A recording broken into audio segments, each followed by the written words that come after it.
जितने आस्था चैनल पर कथा सुन रहे हो, जितने फेसबुक और यूट्यूब पर सुन रहे हो, बहुत सावधानी से सुनना। एक बात बहुत ध्यान से सुनिएगा। विवाह, शादी, संतान प्राप्ति, विवाह के बाद में विवाद या किसी नए कार्य के लिए आगे बढ़ रहे हैं और उसमें अड़चन आ रही है, तो एक बार किसी ज्योतिष आचार्य के पास जाकर पूछना, वो बता देगा या तो मंगल या शनि कुछ ना कुछ, कोई ना कोई क्रूर ग्रह तकलीफ दे रहा। ज्योतिष आचार्य के पास जाएंगे, जितने भी ग्रह हैं, चाहे राहु हो, केतु हो, मंगल हो, शनि हो, बुध हो, भौम हो, सूर्य हो, ये सारे जो ग्रह हैं ये शंकर भगवान के शिवलिंग के पास में विराजमान है। शिवलिंग के पास में विराजमान। कभी मौका मिल जाए, विवाह शादी में देरी हो रही हो, या कोई नया कार्य चालू कर रहे हो उसमें देरी हो रही हो, या कोई सर्विस के लिए, नौकरी के लिए जा रहे हो और वो कार्य नहीं हो रहा हो, तो एक धतूरा, केवल एक धतूरा, उस धतूरे को फोड़कर उसके अंदर का फल निकालकर उस फल को शिवलिंग पर चढ़ाकर एक लोटा जल शंकर भगवान को समर्पित कर। दिन होना चाहिए मंगलवार। कौन सा दिन होना चाहिए? जम के बोलो जरा, मंगलवार समर्पित करो। उसके बाद में आप विवाह के लिए अगर समर्पित करे हैं तो विवाह में देरी नहीं होगी। व्यवसाय और व्यापार के लिए या नौकरी के लिए समर्पित करे हैं तो उसमें देरी नहीं होगी। और आज भी नियम है हमारा, जिसकी फैक्ट्री नहीं चलती हो, प्रॉपर्टी की आप खरीदारी बेचादारी करते हो, प्रॉपर्टी से जुड़ा हुआ काम करते हो, या लोहे से जुड़ा हुआ करते हो, या फैक्ट्री आदि का कर्म करते हो, कोई मैन्युफैक्चरिंग करते हो, वो नहीं चल रहा, तो हनुमान जी के उल्टे पांव का सिंदूर लीजिए और हनुमान जी के दूसरे नंबर के भाई गतिमान का नाम लीजिए। किसका नाम लेना है? गतिमान। गतिमान का नाम लेकर फैक्ट्री के बाहर या फैक्ट्री पर एक स्वस्तिक का निर्माण कर दीजिए, हनुमान जी के उल्टे पांव के सिंदूर और गतिमान का नाम लेकर। कभी आपकी फैक्ट्री कोई काम नहीं निकालेगी, उन्नति की ओर ही लेकर जाएगी, कभी घाटे की ओर नहीं जाएगी। गतिमान, रतिमान, केतुमान, मतिमान, ये जितने भी नाम है हनुमान जी के भाइयों के, ये सब कल्याण करते हैं।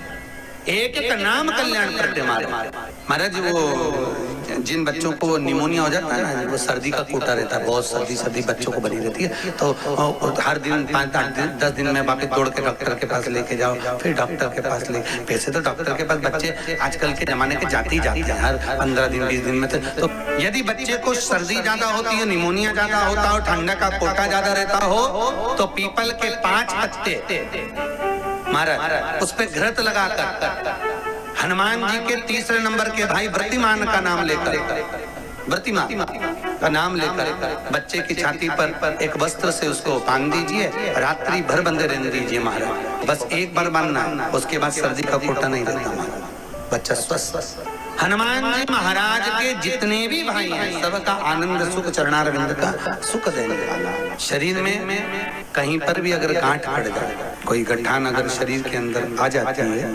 तो कुंदकेश्वर भगवान शंकर का स्मरण कर कर तांबे के लोटे में पानी भरो, 5 पीपल के पत्ते डाल दो, कुंदकेश्वर महादेव का नाम लेकर शंकर भगवान को समर्पित करिए मंदिर में।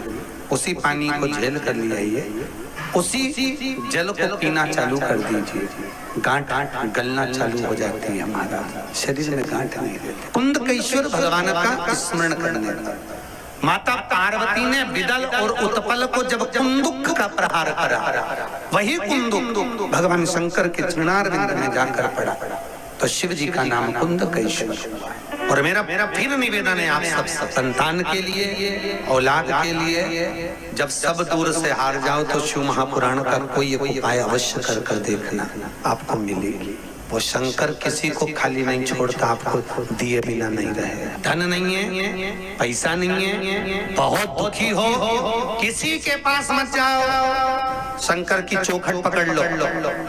प्रतिदिन शाम के समय शिव के मंदिर में दिया लगाना चालू कर दो। घर में तकलीफ पर तकलीफ आ रही है, कष्ट पर कष्ट आ रहे हैं, रोग पर रोग आ रहे हैं, बेलपत्री के पेड़ के नीचे शाम को दिया लगाना चालू कर दो। और ज्यादा कष्ट है तो बेलपत्री के पेड़ के नीचे घी का चौमुखी दिया लगाना चालू कर दो, 4 बाती। बहुत बड़ा कोई रोग हो गया, बहुत बीमारी आ गई है, घेर ली है, जा नहीं रही है, तो प्रयास करो बेलपत्री के पेड़ के नीचे सरसों के तेल का और घी का दिया दोनों लगाओ और थोड़ी सी शक्कर बेलपत्री के पेड़ के चारों तरफ पटक किया जाओ।